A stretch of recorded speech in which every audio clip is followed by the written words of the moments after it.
வணக்கம் DJ JG. இன்றைக்கி வந்து என்ன கேட்டிங்கன்னா ஏர்கான் டெக்னீஷியன் சிங்கப்பூருக்கு வர்றது நிறைய பேர்கிட்ட கேட்டிருக்கேன், எவ்வளோ சேலரி வாங்குறீங்க அப்படின்னு சொல்லி கேட்கும்போது 600 வெள்ளி 700 வெள்ளின்பாங்க. அது எனக்கு ரொம்ப மன சங்கடமாக இருந்துச்சு. என்னடா 600 ரொம்ப கஷ்டமான வேலை, 600 வெள்ளி 700 வெள்ளிங்கிறாங்களே அப்படின்னு சொல்லிட்டு. இப்போ இன்றைக்கி வந்து என்னென்னு கேட்டிங்கன்னா டேரெக்டாக 2 கம்பெனிக்கு நீங்கள் எப்படி அப்ளை பண்ணுறது அப்படிங்கிற இன்ஃபர்மேஷன் உங்களுக்கு கொடுக்க போகிறேன். கீழே லிங்க்கில் இருக்கேன், அது எப்படி அப்ளை பண்ணணும் அப்படிங்கிறதையும் உங்களுக்கு கொடுக்க போகிறேன். சரி, அந்த அப்ளை பண்ணணும் அப்படின்னு சொன்னால் நம்மளுக்கு ஜாப் கிடைக்கணுமே, அதை எப்படி அப்படிங்கிறதையும் பார்க்குறது தான் இந்த வீடியோ. நீங்கள் ஏர்கான் டெக்னீஷியன் இந்தியாவில் வேலை பார்த்துருந்தீங்க அப்படிங்கிற ஒரு ஃபேக்ட் வச்சுப்போம். அப்போ இந்தியாவில் நீங்கள் வேலை பார்த்துருந்தீங்கன்னா நீங்கள் பண்ண வேண்டியதெல்லாம் ரொம்ப சிம்பிளான ஒரு விஷயந்தான். என்ன பண்ணணுன்னா, நீங்கள் எந்தெந்த இடத்துல வந்து ஏர்கானை போய் இன்ஸ்டால் பண்ணுறீங்களோ உங்களோட சேர்த்து ஒரு செல்ஃபி எடுத்துக்க பழகிக்கோங்க. நீங்கள் வீட்டில் இன்ஸ்டால் பண்ணுறீங்க, அதாவது எந்தெந்த இடத்துல உங்களுக்கு ஃபோட்டோ எடுக்கிறதுக்கு அலோடோ அந்த இடத்துல வந்து இது பண்ணுங்கள். சில இடத்துல வந்து அலோடு இல்லை, அது தேவையில்லை. மொட்டை மாலில் போய்ட்டு நீங்கள் என்னென்னு கேட்டிங்கன்னா கம்ப்ரஸர் இன்ஸ்டால் பண்ணுறீங்க, ஸ்டெபிளைசர் இன்ஸ்டால் பண்ணுறீங்க, அது என்ன யூனிட்டு, என்ன இது, அதாவது என்ன கம்பெனி மிஷின், என்ன யூனிட், எத்தனை டன்னு, இதோட டீட்டெயில்ஸ்லாம் போட்டுட்டு ஒரு அவங்களோட ஃபோட்டோவை போட்டிங்கன்னா அதுதான் லேட்டஸ்ட் மாடல் ரெஸ்யூம்.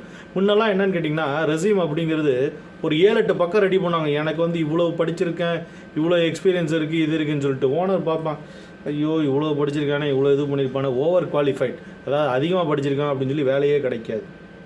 இப்போ என்ன பண்ணிட்டான்னு கேட்டிங்கன்னா கடந்த 5 வருஷமாக ரெஸ்யூம் வந்து ஒரு 3 பேஜ் மேக்ஸிமம் இருக்கணும். 3 பேஜ் மேக்ஸிமம் இருந்தால் தான் ஓனரே பார்க்குறான் உங்களை வந்து வேலைக்கு எடுக்கிறதுக்கு. அப்போ அந்த 3 பேஜில் என்னென்னு கேட்டிங்கன்னா நான் என்னென்ன பண்ணுவேன் அப்படின்னு சொல்லி அதில் ஒரு இன்ஃபர்மேஷன் இருக்கணும். அந்த இன்ஃபர்மேஷன் வந்து ஓகே, இந்த இது எனக்கு தேவையா, முடிஞ்சு போச்சு சிம்பிளாக.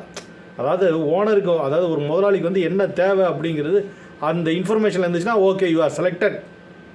அந்த இன்ஃபர்மேஷன் அந்த ரெஸ்யூமில் இல்லை அப்படின்னா யூ ஆர் இது செலக்டில். ஆனால் உங்களுக்கு அந்த விஷயம் தெரிஞ்சிருக்கும். உங்களுக்கு என்னென்னு கேட்டிங்கன்னா படிப்பறிவு இல்லாதனால அதை டைப் படிக்கிறதுக்கு வந்து ரொம்ப கஷ்டமாக இருக்கும். இது ஒரு பேசிக் ஃபேக்டாக இருக்கும். நான் அதை விட ரொம்ப சிம்பிளாக இன்னொன்று கூட சொல்லிடலாம். இப்போ என்னென்னு கேட்டிங்கன்னா சில படிக்காதவங்க என்ன பண்ணிகிட்டு இருக்காங்கன்னு கேட்டிங்கன்னா சில கம்பெனிக்கு ரெஸ்யூம் அனுப்பும்போது 2 பேஜ் 3 பேஜ் தான் அனுப்புகிறாங்க.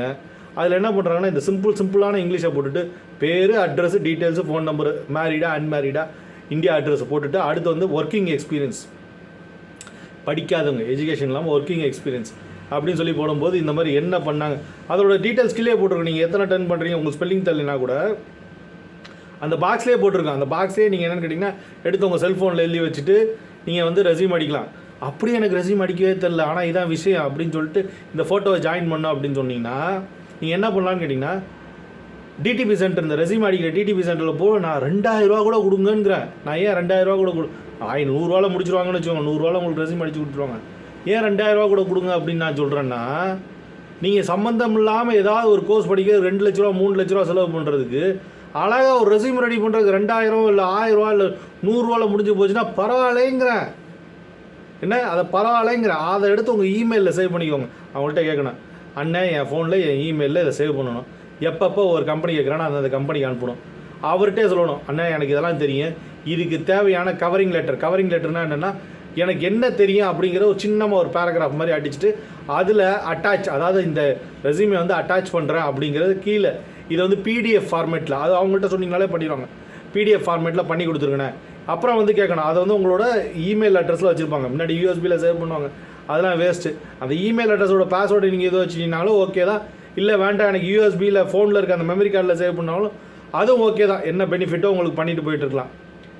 இப்போ அவங்கள்ட்ட நீங்கள் இன்னொன்று என்ன கேட்கலாம் அப்படின்னு கேட்டிங்கன்னா, அண்ணே இது வந்து ஒரு கம்பெனிக்கு அனுப்புனா எப்படி அனுப்புறதுங்கிற ஒரு இன்ஃபர்மேஷன் சொல்கிறீங்களா, எப்படி இதை கட் பண்ணி, அதாவது அந்த கவரிங் லெட்டர் இருக்குது பார்த்தீங்கன்னா, அந்த கவரிங் லெட்டரை கட் பண்ணி மறுபடி கம்போஸ்னால் இன்னொருத்தருக்கு இமெயில் அனுப்புறது, அதை எப்படி அனுப்புறது, அந்த கம்போஸ்குள்ளே போயிட்டு அப்புறம் என்னோடய ரெஸ்யூமை அட்டாச் பண்ணுறது அப்படின்னு சொல்லி போட்டுட்டோம் அப்படின்னு சொன்னோம்னா நமக்கு 1200லேருந்து $2000 வரைக்கும் வேலை கன்ஃபார்மாக கிடைக்கிறதுக்கு வாய்ப்பு இருக்குது. புரிஞ்சுதா? இதை நீங்கள் பண்ணணும் அப்படிங்கிறது என்னோடய தனிப்பட்ட ஆசை. இது மூலிமா ஒரு டெக்னீஷியன் அது நீங்கள் வேலை பார்க்குறீங்க, நீங்கள் வேலை பார்க்குறதுக்கு தேவையான சம்பளத்தை வாங்கணும்ல. அதுக்கு சம்மந்தம் இல்லாமல் என்னென்னு கேட்டிங்கன்னா நீங்கள் வந்து என்ன பே பண்ணுறீங்க, ஏஜென்ட்டு காசு பே பண்ணுறீங்க, இதை பே பண்ணுறீங்க. சரி, இதை எப்படி அப்ளை பண்ணுறது அப்படிங்கிறத பற்றி வீடியோவை கண்டினியூவாக பார்த்துட்ருங்க, தெளிவாக உங்களுக்கு சொல்கிறேன். நான் கொடுத்துருக்க லிங்க்கை கிளிக் பண்ணுங்கள். எக்ஸ்பீரியன்ஸ் இருக்கான்னு கேட்கும், எத்தனை years experience, Singapore driving licence இருக்கான்னு கேட்கும், அப்புறம் உங்கள் பேர், ஃபோன் நம்பர், முடிஞ்சிச்சு. ரொம்ப சிம்பிள். இதை பண்ணிங்கன்னா அவங்க கம்பெனியில் வச்சுருப்பாங்க. அப்புறம் ரெஸ்யூம் அனுப்ப சொல்லுவாங்க. வேலை கன்ஃபார்மாக இருக்குது. இதை பண்ணதுக்கப்புறம் உங்கள் ரெஸ்யூமை கேட்பாங்க ஃபோன் பண்ணி. அவங்களோட இமெயில் அட்ரஸ், ஃபோன் நம்பரை கேட்டு உங்கள் ரெஸ்யூம் அனுப்புங்க. உங்களோட வேலை கன்ஃபார்ம் ஆகிறதுக்கான சான்சஸ் 70% பாசிபிலிட்டிஸ் இருக்குது.